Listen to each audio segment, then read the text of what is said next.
unquote. Next on the list is Michael Shermer.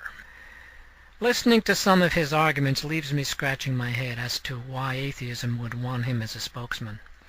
Case in point, he was talking to a crowd of believers and asked how many people believe in the Greek god Zeus, the Roman god Jupiter, the Norse god Odin, the Aztec god Tirachun, the Armenian god Tur, the Finnish god Egres, the Roman god Lactanus, or any of the Hindu gods. Not a single hand went up.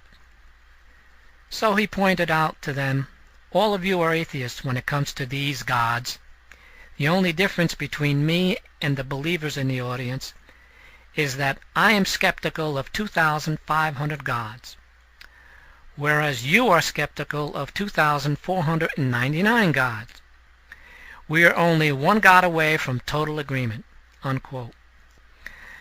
Now this may come across as a nice sound bite, but the fact of the matter is that for any given truth, there may be 2,499 or more similar arguments that are totally false.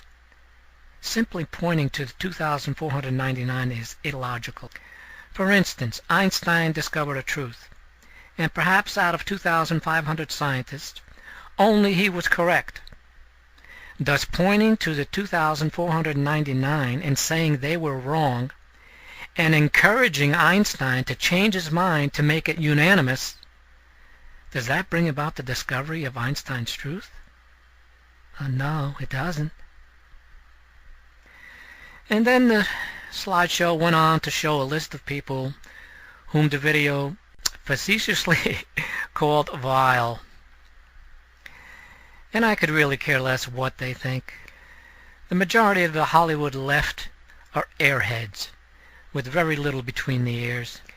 They like to go around spouting their hatred for America and praising socialism, while at the same time they hypocritically have no problem enjoying the wealth they have managed to accumulate because of our capitalistic system. Some of these limousine liberals like to put on airs and sleep in cardboard boxes in an alleyway to see what it feels like to be a homeless person, only to get up in the morning and go home to their plush apartments for a continental breakfast. David Horowitz was a 60s radical. Then he grew up and came to the knowledge of the truth. Many of today's young people are the same way. Like lemmings, they follow after conspiracy theories and junk science like global warming and evolution. And instead of actually doing some critical thinking on their own, they rather regurgitate the lies and distortions of their atheistic heroes. And the saddest part of all is their numbers are growing. And the main reason for that is because our public school systems are being run by left-wing ideologues, whose main goal is to dumb down our young people. In the 1950s, our public school system was world-class. But then in the 60s, the left-wingers infiltrated our public school system. And since then, it's been on the decline.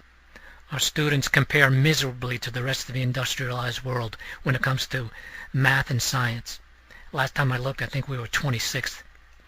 And as long as it continues, you're going to find slideshows like this. Slideshow called Atheist.